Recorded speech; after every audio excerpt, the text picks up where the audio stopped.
Okay, so welcome back to this next video in which we are discussing cyclic AMP signaling.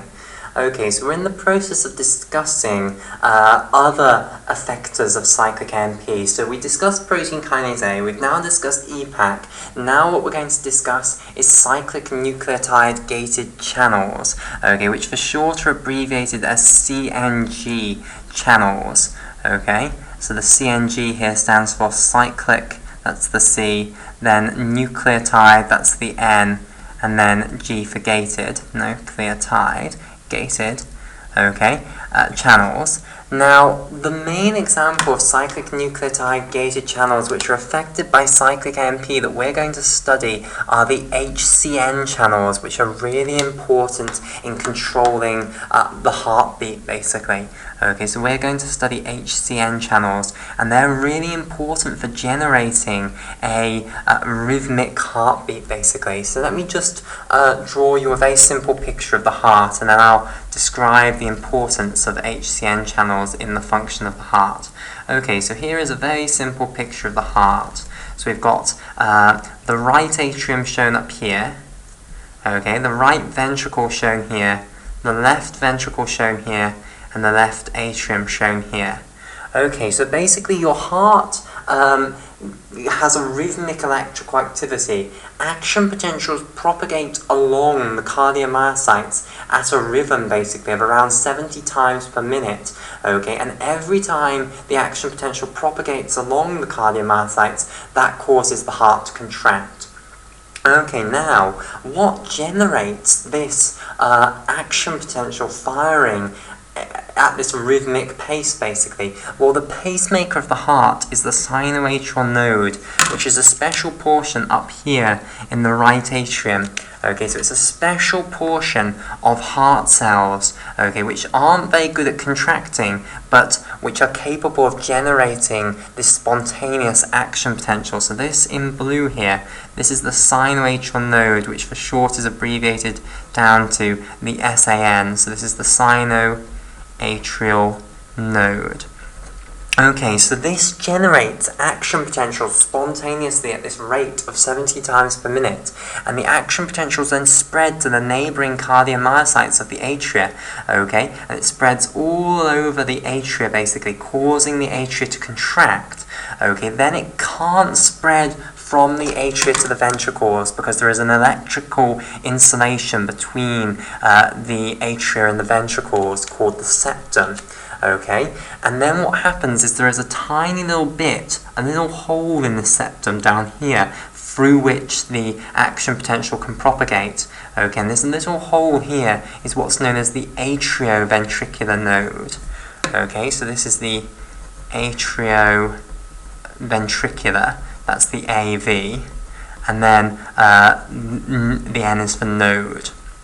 Okay, right, and I'll colour in the atrioventricular node in vivid purple here. So that's the AV node there.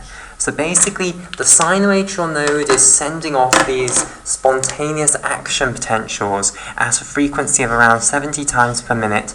These propagate down the atria, causing the atria to contract. They can't propagate from the atrial cardiomyocytes to the ventricular cardiomyocytes. So what they have to do is go through this little window in this septum here, which is in orange.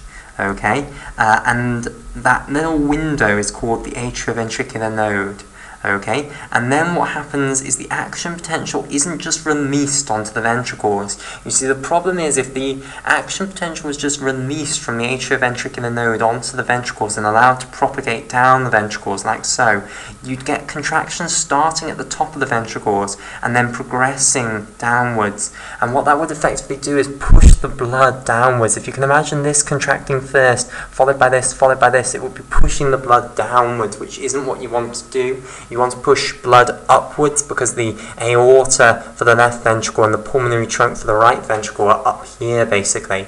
Okay, so what you want to do is start the action potential at the bottom and let it propagate upwards. So in fact, in this septum between the right ventricle and the left ventricle, so this wall between the right and left ventricle, there is a conduction system that conducts the action potential down here without releasing it onto the normal cardiomyocytes, carries it down to the base and then releases it onto the cardiomyocytes from the base, and then it can propagate upwards, okay? And that's how the heart beats. So basically, the heart rate, the heartbeat, is controlled by the sinoatrial node. The sinoatrial node initiates this action potential which propagates along the cardiomyocytes. Okay, and what we want to understand is how does the sinoatrial node cells actually generate action potential spontaneously. Okay, and this is absolutely everything to do with the Hcn channels. Okay, now, what's cyclic AMP to do with this? Well, basically, one of the effects of adrenaline on the heart is that it can cause the heartbeat to go up, okay, the heart rate to go up. So your heart will start to beat more frequently, okay? And the reason for this is that the beta-1 adrenoreceptors, which are on the surface of cardiomyocytes and indeed are on the surface of the sinoatrial node cells, will activate the GS cyclic AMP cascade, producing cyclic AMP, and the cyclic AMP acts on the Hcn channels and causes changes that mean that the generation of action potentials is sped up, basically, and we'll discuss what those changes are later on. Okay, so before we come back to the effect of adrenaline on the sinoatrial node cells, let's study how this spontaneous rhythmic action potential is generated within the sinoatrial node cells. Okay, so it's done by these Hcn channels. So I want to start off by telling you more about Hcn channels, and the thing I'm going to start with is, what does Hcn stand for? Okay, so Hcn stands for hyperpolarization activated. Okay, so that's the H. And then it's hyperpolarization activated and cyclic nucleotide gated. So the C is for cyclic. Okay, the N is then for nucleotide, and then it's cyclic nucleotide gated. So hyperpolarization activated and cyclic nucleotide gated channels. Okay, so Hcn channels. And that's why we will be abbreviating them down to Hcn channels from now on. Okay, but that is what Hcn stands for. Okay, now let's have a little look at the structure of these hyperpolarization activated and cyclic nucleotide gated channels. Basically, they are proteins that are within the cell membrane. So I'm using these two lines now, again, to show the cell membrane rather than a piece of double-stranded DNA. Okay, and now we're going to have the Hcn channel sitting in the plasma membrane like so. Okay, now, the Hcn channel, I'm afraid, is not a single protein. Instead, it is a tetramer of 4 proteins stuck together. Okay, so I'll show this now. Here is the pore down the middle through which cations, sodium ions and potassium ions, can move through. Okay, and it's actually made out of 4 separate proteins stuck together. So it is a tetramer, basically. Okay, right. So what I now want to do is I want to take one of these subunits of the Hcn channel out. Okay, and this, which I'm highlighting in orange, is an individual protein. Okay, the whole thing is a tetramer of 4 of these proteins, but I now want to pull an individual one of these proteins out and have a look at its structure. How does it span the membrane, basically? Okay, so let's have a look at the structure then of an Hcn channel subunit. Okay, so if you are familiar with the structures of voltage-gated sodium channels, voltage-gated potassium channels, Hcn channels have a very similar structure to that. Okay, so this side of the membrane will be the extracellular fluid side, or the ECF side. Okay, and this side of the membrane will be the cytoplasmic side. Okay, this is the cytoplasm. And now what I want to show is the membrane spanning topology of an individual subunit of the Hcn channel. Okay, so it's like so. The amino terminus of the protein is intracellularly. Then it has 6 membrane spanning alpha helices, 1, 2, 3, 4, 5, then a loop in between the 5th and the 6th called the P loop that doesn't quite make it through the whole cell membrane, and then after the 6th membrane spanning alpha helix you then have a binding domain for cyclic AMP, which will be called the cyclic nucleotide binding domain, the CBD, as always. Okay, right, so I will colour in the cyclic nucleotide binding domain here in green. Okay, I will also colour in the membrane spanning alpha helices of this Hcn channel subunit in red.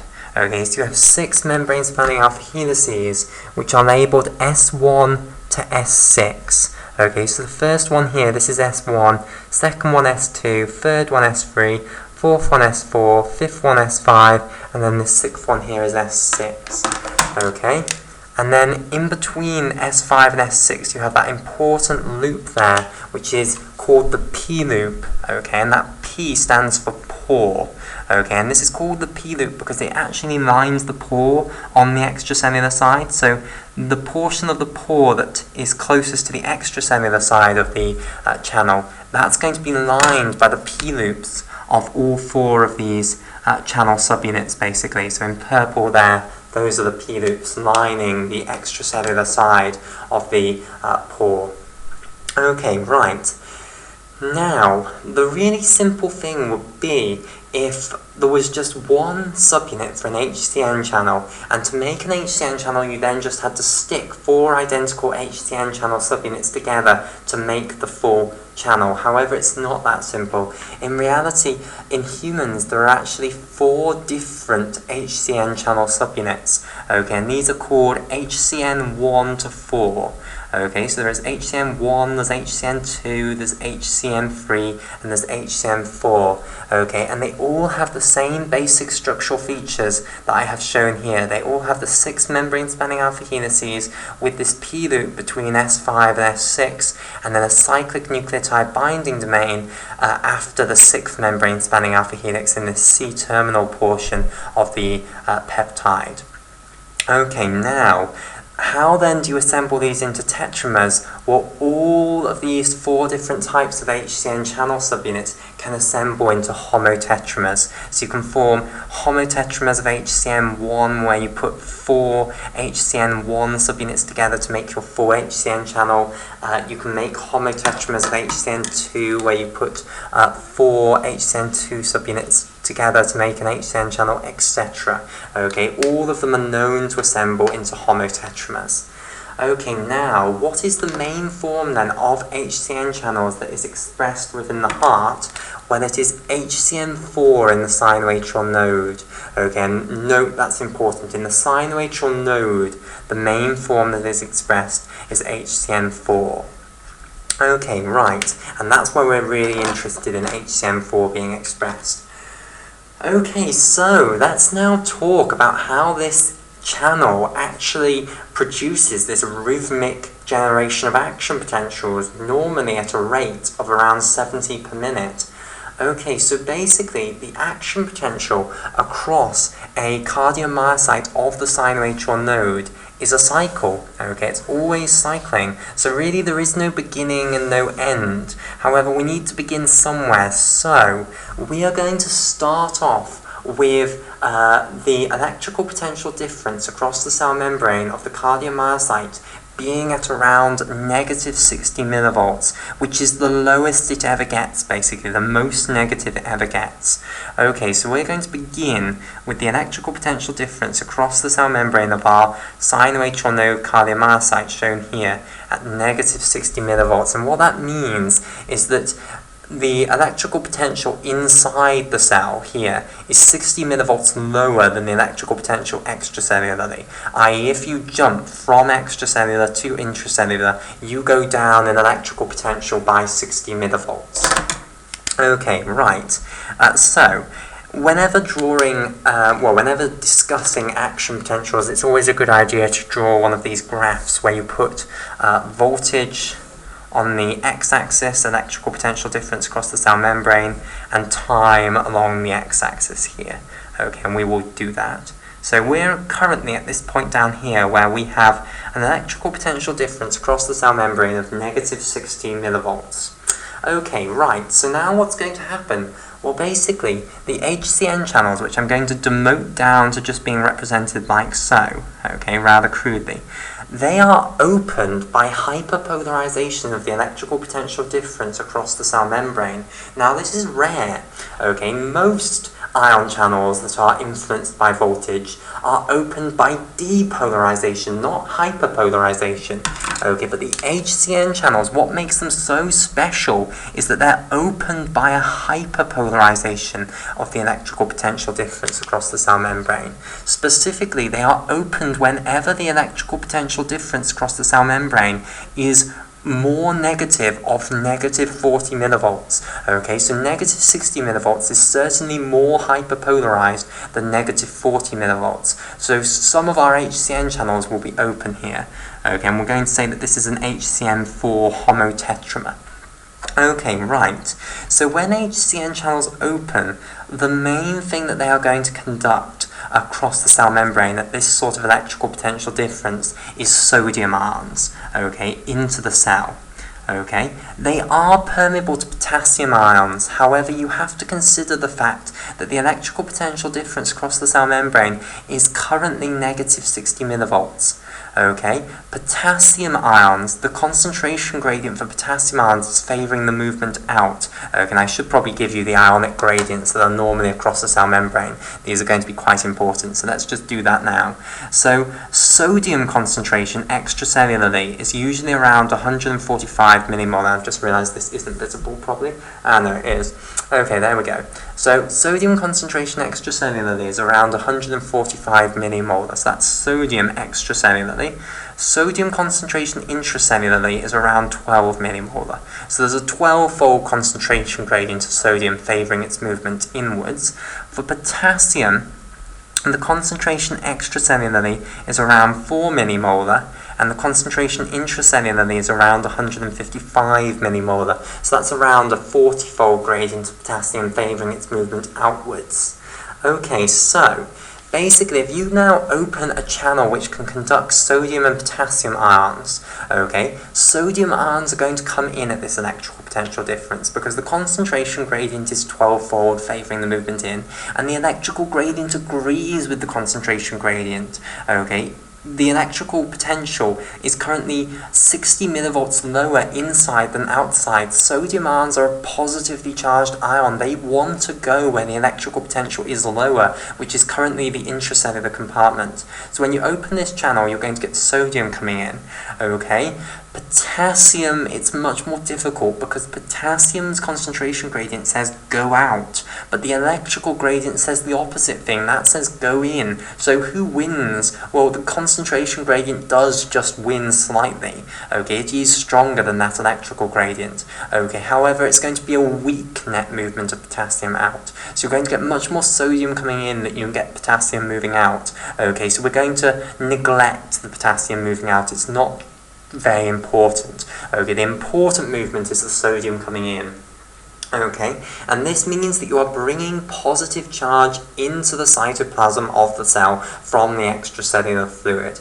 Okay, when you bring positive charge into the cell, that's going to raise the electrical potential intracellularly.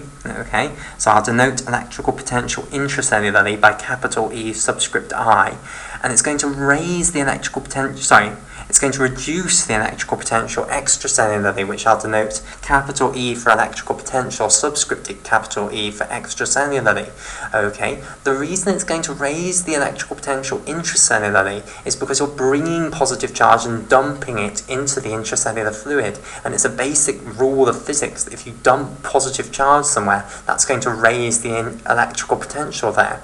Okay, the reason it's going to reduce the electrical potential extracellularly is because this sodium hasn't just come from nowhere, it came from extracellularly, so we are taking positive charge out of the extracellular fluid, and therefore we are reducing the electrical potential extracellularly. So to show this on a simple diagram, originally we could show the electrical potential extracellularly compared to the electrical potential intracellularly like so, okay?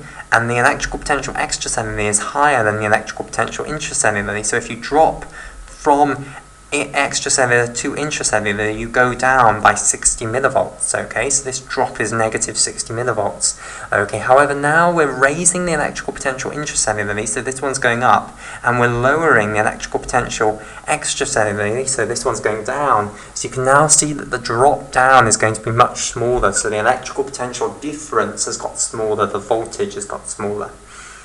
Okay, so what's going to start happening then as you bring in this sodium ions is that the electrical potential difference across the cell membrane is going to start to depolarize, like so, until you get up to a threshold potential. Now, what is the threshold potential? Well, that's negative 40 millivolts, which is rather convenient, okay, because if we had a threshold potential higher than negative 40 millivolts, say negative 30 millivolts, you'd have a problem, and that problem would be we'd never get there, because once you got up to negative 40 millivolts, what happens? The Hcn channels will start to close, so you're not going to get any more of this depolarizing current coming in, so you're going to stop depolarizing anymore. But it doesn't matter, because our threshold potential for the activation of the next voltage-gated channel is only negative 40 millivolts, so it all works perfectly, basically. Now, before we just move on to the next phase of the action potential, I want to say a little bit more about this sodium current that comes through the Hcn channels.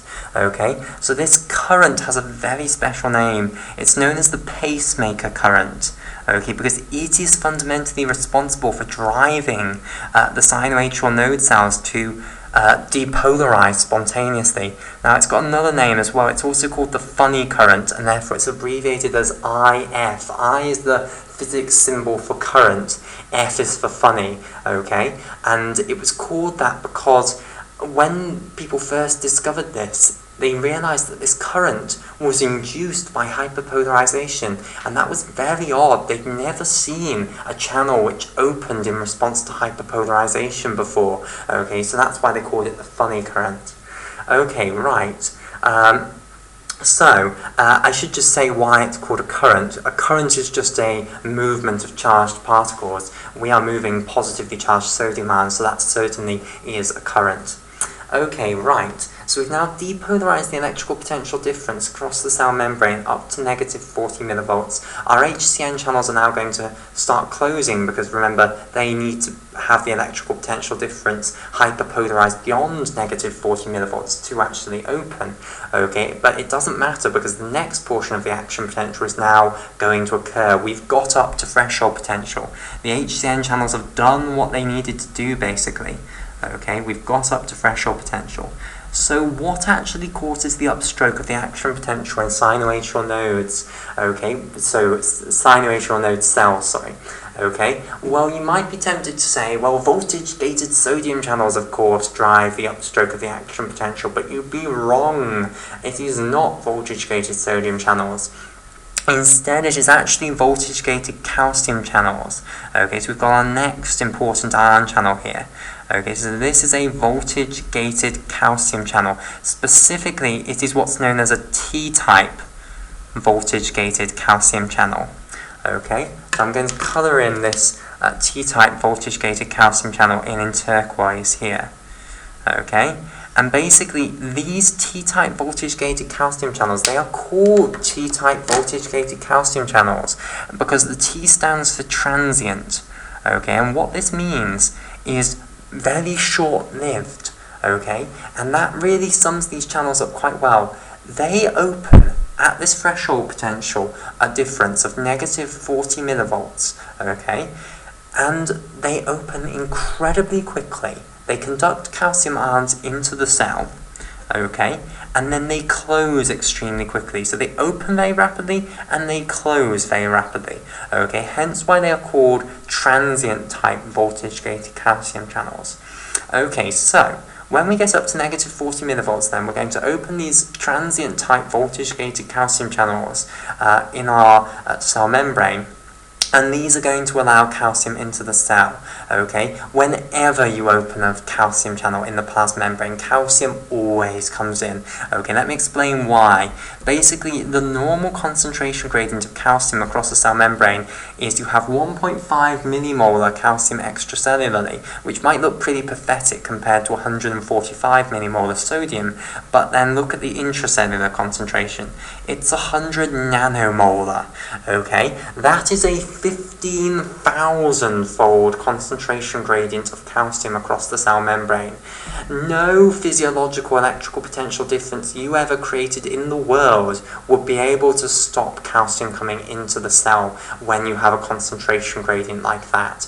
Okay, it just so happens that the electrical potential difference is negative 40 millivolts and actually agrees with the concentration gradient. But it doesn't matter, you don't even need to consider the electrical gradient. That concentration gradient is just too strong to be blocked by any sort of physiological electrical potential difference you could ever have across the cell membrane. Okay, so whenever you open then the T-type voltage-gated calcium channels, you're going to get calcium coming in. So you get calcium coming in, okay, and calcium ions are also a depolarizing current, okay, and they're now going to depolarize the electrical potential difference across the cell membrane much more rapidly, okay, and they're going to take us up to an electrical potential difference of plus 10 millivolts or thereabouts. Okay, and that's the calcium coming in. So this is driven by calcium coming in. Remember, the Hcn channels are now closed. They've done their job. Okay, right. Now, T-type voltage-gated calcium channels, they open very quickly, but they close very quickly. So they're now going to close, okay, because that's how they work. They close very quickly. And by the time they've closed, all they've managed to do is get the electrical potential difference up to plus 10 millivolts. They don't get it any higher, okay, and that's simply because they close too rapidly. If they stayed open longer, this would go on, basically. Okay, however, they have taken the electrical potential difference across the cell membrane up to plus 10 millivolts, which now means that if we look at this graph here, now the electrical potential intracellularly is actually going to be slightly higher than the electrical potential extracellularly, so that if you move from extracellular to intracellular, you actually go up by 10 millivolts. Okay, now what causes the downstroke of the action potential? Well, there the answer is the same as for all other action potentials that you're more familiar with. It's voltage-gated potassium channels, so I'll put this here. Okay, so we'll have the voltage-gated potassium channels coloured in orange in a moment. So this is a voltage-gated potassium channel, or VGKC, where K is the potassium channel, the symbol for potassium in the periodic table. Okay, so here in orange, this is our voltage-gated potassium channel. Now, the voltage-gated potassium channels were activated to open actually at a similar threshold potential to when the T-type voltage-gated calcium channels were activated to open. So they were actually activated to open all this time down here. Okay, it wasn't the case that you had to get up to plus 10 millivolts across the cell membrane in order to activate these. No, no, no. They activated right down here. The problem for the poor old voltage-gated calcium channels is that they're incredibly slow to open when compared to like the T-type voltage-gated calcium channels. So they're only just getting around to opening when the T-type voltage-gated calcium channels have opened and already closed, basically. Okay, however, when they do open, now, which direction is potassium going to move? Well, we know our concentration gradient says go out. Okay, we've got this 40-fold concentration gradient of potassium favouring its movement out. But now the electrical gradient is actually in agreement with that, okay, because the electrical potential is higher intracellularly than it is extracellularly. Okay, so we're going to now get potassium moving out because potassium wants to go where the electrical potential is lower. Okay, which is currently extracellularly. Okay, so you're going to get potassium going out. Now that does the exact opposite to the sodium and calcium currents inwards. That brings the electrical potential difference back down, like so. Okay, now of course, as the electrical potential difference across the cell membrane repolarizes, then the potassium flow outwards will gradually get smaller and smaller, because now the electrical gradient is now opposing the concentration gradient once more, and saying potassium go in rather than go out. Now the concentration gradient still beats those electrical gradients. Okay, so you're still going to get net movement of potassium out, but the electrical gradient is going to start weakening the concentration gradient's orders to go out. Okay, so down will come the electrical potential difference, like so, back down to negative 60 millivolts, and around this sort of period the voltage-gated potassium channels will start to close, basically. Now, of course, what has happened now, we're back down below negative 40 millivolts, so now the whole thing just repeats again, basically. It never ends, because now the Hcn channels reopen. Okay, so the whole thing just goes round and round and round in these great cycles. Okay, you just have these action potentials going on and on inside these cyanoatrial node cardiomyocytes. Okay, and the cyanoatrial node cardiomyocytes will then be spreading the action potentials to the neighbouring true cardiomyocytes that are capable of actually contracting, and that's how you are producing this heartbeat, basically. Okay, so that's the function of the Hcn channels in normal control of the heartbeat, basically. Now let's have a look at what the effects of cyclic AMP on these Hcn channels are, specifically how activating beta-1 adrenergic receptors on the surface of these cyanoatrial node cardiomyocytes is going to produce an increase in heart rate. Okay, so the cyanoatrial node cardiomyocytes all have beta-1 adrenergic receptors on their surface. Okay, and if adrenaline goes up in the blood because it's being released by the adrenal glands, okay, it can bind to and activate these beta-1 adrenergic receptors, and this is one of the other responses that we're getting to this sudden stressful occurrence, basically. Okay, when you are very frightened, your heart rate goes up, and we're about to see why. Okay, so adrenaline binds to the beta-1 adrenergic receptor. That then, of course, activates the GS cascade, which then activates adenylyl cyclases, and then that leads to the production of cyclic AMP within the cytoplasm of our cyanoatrial node cardiomyocyte. Okay, and we don't need to go any further with the cascade. We don't need protein kinase A, okay? It's just cyclic AMP that's going to cause this effect on its own, so forget protein kinase A.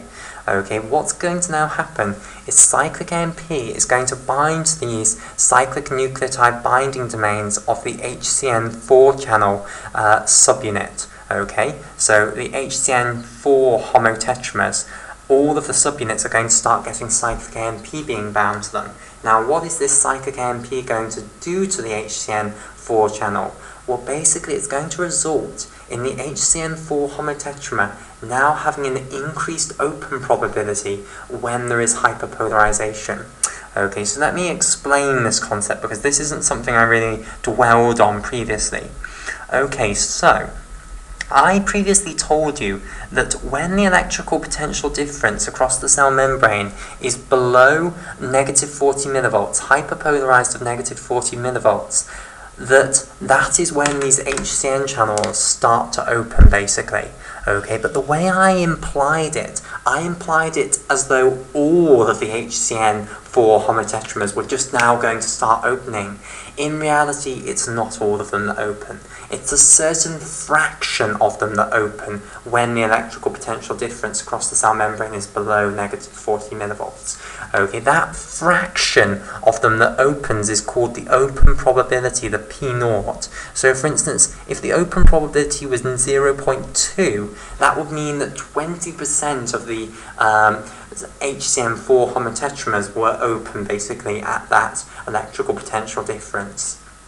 Okay, basically, when the cyclic AMP is bound to the cyclic nucleotide binding domains of the Hcn channels, the open probability rises. Okay, so the probability that the channel will be open when the electrical potential difference is below negative 40 millivolts will increase. So just to put some arbitrary numbers here, let's imagine it increases up to 0.4 now. Okay, and these numbers are just completely made up just to illustrate the point. Okay, so let's say the open probability has now doubled. That means that when we are at negative 60 millivolts now, twice as many Hcn4 homotetramers are now going to be opening at that electrical potential difference. Okay, that means that twice as much current is going to come in. Okay, which means that the rate of depolarization is now going to be much more rapid. It's going to be twice as rapid, basically, because the rate at which current is entering the cell is twice as big because we've got twice as many Hcn4 channels open. Okay, and that now means that this initial depolarization phase here is hugely sped up. Okay, so now the rest of the action potential will be exactly the same, like so, but now, when we come on to the next one, now we'll launch another one here. Okay, and it will be just like that, and you can see that we are now getting much more of these action potentials crammed in to the same amount of space. Okay, and therefore, this action potential is going to be passed on to the surrounding cardiomyocytes, and every time this action potential occurs in the sinoatrial node, the heart is going to beat. So that is why your heart rate goes up in response to adrenaline, because of the cyclic AMP acting on the Hcn4 homotetramers within the sinoatrial node cells. Okay, and that's a really important physiological example of cyclic AMP acting on cyclic nucleotide gated channels. Right, so we'll call it there for this video. In the next video, what we're going to turn our attention onto is a clever concept, basically. We're going to turn our attention onto the concept of microdomains and compartmentation in cyclic AMP signaling, which is a really important point. Okay, so we'll start with the problem that arises when you think of cyclic AMP signaling occurring on a global scale. Okay, and then we'll develop the theory of cyclic AMP signaling microdomains.